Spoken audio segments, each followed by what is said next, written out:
അടുത്ത മാസം 1 മുതൽ ലേണേഴ്സ് ടെസ്റ്റ് രീതിയിൽ മാറ്റം. പരീക്ഷാ ചോദ്യങ്ങൾ കടുപ്പിക്കും. ഇനി മുതൽ 20 പകരം 30 ചോദ്യങ്ങളാകും. 18 ഉത്തരങ്ങൾ ശരിയാക്കണം. ഒരു ചോദ്യത്തിന് ഉത്തരം എഴുതാൻ 30 സെക്കൻഡ് സമയമേ ഉണ്ടാവൂ.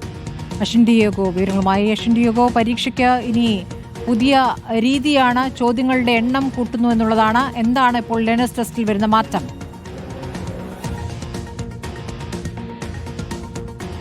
സ്മൃതി സൂചിപ്പിച്ചതുപോലെ തന്നെയാണ് സംസ്ഥാനത്ത് അടുത്ത മാസം മുതൽ ലേണേഴ്സ് ടെസ്റ്റ് പരീക്ഷയുടെ ഘടനയിൽ വലിയ തരത്തിലുള്ള മാറ്റങ്ങളാണ് കൊണ്ടുവരാൻ ഉദ്ദേശിക്കുന്നത്. അതിലേറ്റവും പ്രധാനമായി ചോദ്യങ്ങളുടെ കടുകട്ടി ചോദ്യങ്ങളായിരിക്കും ഇനി മുതൽ ഈ ഡ്രൈവിംഗ് ലൈസൻസ് ടെസ്റ്റ് പരീക്ഷയിൽ ഉണ്ടാവുക എന്നുള്ളതാണ്. നേരത്തെ തന്നെ 20 ചോദ്യങ്ങളായിരുന്നു ചോദിച്ചുകൊണ്ടിരുന്നത്. അതിന് പകരം ഇനി മുതൽ 30 ചോദ്യങ്ങളായിരിക്കും ഉണ്ടാവുക. മാത്രമല്ല, ഈ 30 ചോദ്യങ്ങൾക്ക് നേരത്തെ 3 ഓപ്ഷനായിരുന്നു നൽകിയിരുന്നതെങ്കിൽ ഇനി മുതൽ 30 ചോദ്യങ്ങൾക്ക് 4 ഓപ്ഷനുകളായിരിക്കും ഉണ്ടാവുക എന്നുള്ളതാണ്. മാത്രമല്ല, ഇനി മുതൽ അങ്ങോട്ട്, കാരണം ഈ ഡ്രൈവിംഗ് ടെസ്റ്റുകളെ സംബന്ധിച്ചിടത്തോളം ഏറ്റവും പ്രധാനപ്പെട്ട ഘട്ടത്തിൽ ഒന്നാണ് ഈ ലേണേഴ്സ് പരീക്ഷ പാസ്സാവുക എന്നുള്ളത്. ലേണേഴ്സ് പരീക്ഷ പാസ്സായാൽ മാത്രമേ മുന്നോട്ട് ഡ്രൈവിംഗ് ബാക്കി ടെസ്റ്റുകളിലേക്ക് കടക്കാൻ കഴിയുകയുള്ളൂ. ഇനി മുതൽ സാധാരണ പോലെ എളുപ്പത്തിൽ ഈ ടെസ്റ്റുകൾ പാസ്സാവാൻ കഴിയില്ല എന്നുള്ളത് തന്നെയാണ് മനസ്സിലാക്കുന്നത്. മാത്രമല്ല, ഇനി മുതൽ ഓരോ ചോദ്യത്തിനും ഉത്തരം എഴുതാൻ 30 സെക്കൻഡ് സമയം മാത്രമായിരിക്കും ഉണ്ടാവുക. മാത്രമല്ല, നേരത്തെ 12 ഉത്തരങ്ങൾ ശരിയാക്കിയാൽ മാത്രം മതിയായിരുന്നു. ഇപ്പോൾ ഇനി മുതൽ 18 ചോദ്യങ്ങൾക്ക്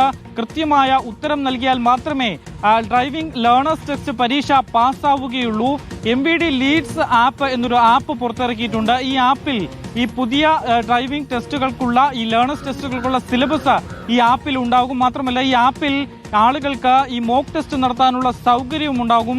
കുട്ടികൾക്ക് കൺസെഷൻ അടക്കം അപ്ലൈ ചെയ്യേണ്ട സൗകര്യവും ഈ ആപ്പിൽ ഉണ്ടാകും എന്നുള്ളതാണ് മനസ്സിലാക്കുന്നത്. എന്തായാലും അടുത്ത മാസം 1-ാം തീയതി മുതൽ ഇനി ലേണേഴ്സ് ടെസ്റ്റ് പരീക്ഷ കൂടുതൽ കടുപ്പിക്കുകയാണ്.